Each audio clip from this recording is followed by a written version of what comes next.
Welcome back, everybody. Sinister here with another Call of Duty video. So today we're watching T-Frizzle 4 on the map Bootleg and Game of Domination. He's a member of Murder, and if you've watched any of my videos, you know that Murder Clan and its members are among the elite players in the public match environment.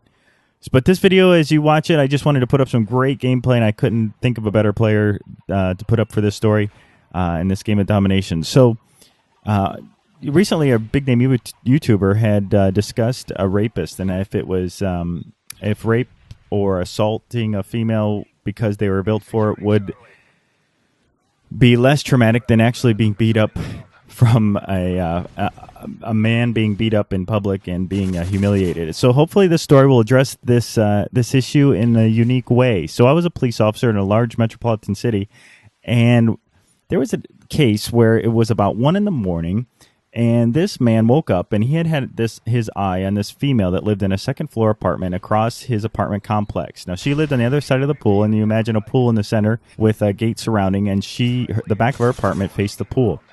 As he approached, he went around to her front door, kicked in the front door, and then secured it as she was sleeping, and entered her apartment with a knife and held her at knife point. Her screams and the battle that ensued between them and the assault that occurred woke neighbors up, at which point they called the police. And we responded as fast as we could and set up a perimeter, and we could still hear the commotion inside the house as we approached. I was very close. I was only about 2 blocks away, me and several other officers, and I approached the first-floor apartment below on the pool side. And now imagine it was 1 o'clock in the morning. It was very dark, but we could hear the noises in the upstairs apartment and the man screaming at the woman. As I approached the apartment, I had a stun bag shotgun, which is a shotgun that fires a normal load of buckshot, but the buckshot is wrapped in a hard canvas material that prevents it from penetrating skin.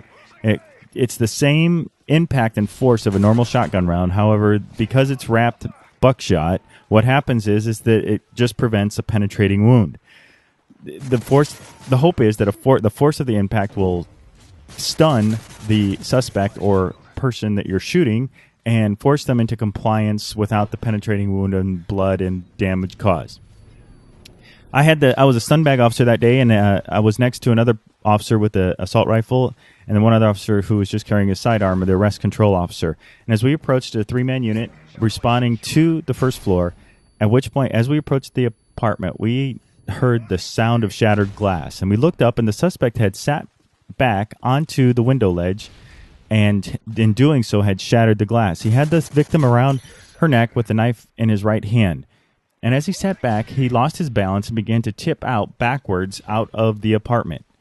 And as he continued to fall, fortunately and unbelievably, he let go of the victim, and the victim fell into her apartment, and the suspect continued to tip backwards and fell out of his apartment and in front of us. So as he fell, he continued to make a complete somersault in the air and landed on his bare feet.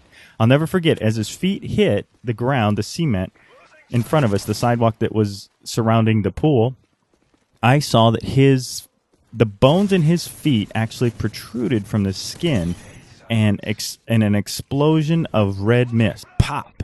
I saw the bones come out of his skin, out of his toes, and then retract as the force dissipated. He looked up at me and in complete rage, began running at the 3 officers. I'll never forget the sound that his wet feet and his bloody feet made on the cement or on the sidewalk as he approached us. As he was running at us, one of the most scariest things I'd ever seen. And I knew we had to react instantly. I remembered that he had his knife in his hand, although I didn't see it, so I didn't immediately go to my sidearm. I had the stun bag in my hand, and I raised it and began to fire into his legs. Because of the proximity, however, the stun bags with the hot load hit his thighs and penetrated into his thigh and thigh bones. I'll never forget the sound and the look as these little red blossoms hit his thighs, shattering his thigh bones as he continued to run at us. I completely emptied the shotgun. We held 4 rounds in the stun bag. All 4 hit, and he continued to run at us. And it was one of the most terrifying things that I'd ever seen. As he approached us, the officers next to me had completely spread out. I opened the breech on the shotgun and raised it up like a baseball bat to hit him and knock him down.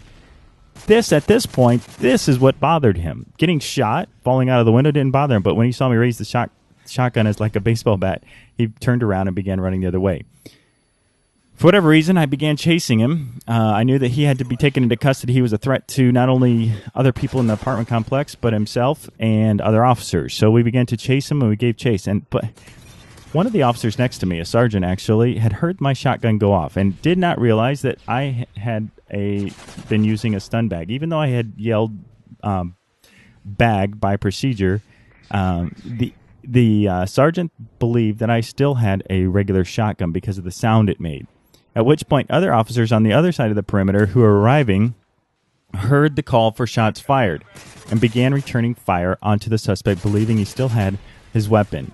He did, but we were not able to see the knife. I was not. They may have been able to see it, but at that point, they began to fire at him. I was directly behind the suspect, chasing him, and remember to this day the sounds made of the rounds flying past the suspect over his head into the grass and around the apartment complex. Now, the backstop behind us was a empty shed, so I could hear the impact of the rounds hitting the shed behind us as we ran.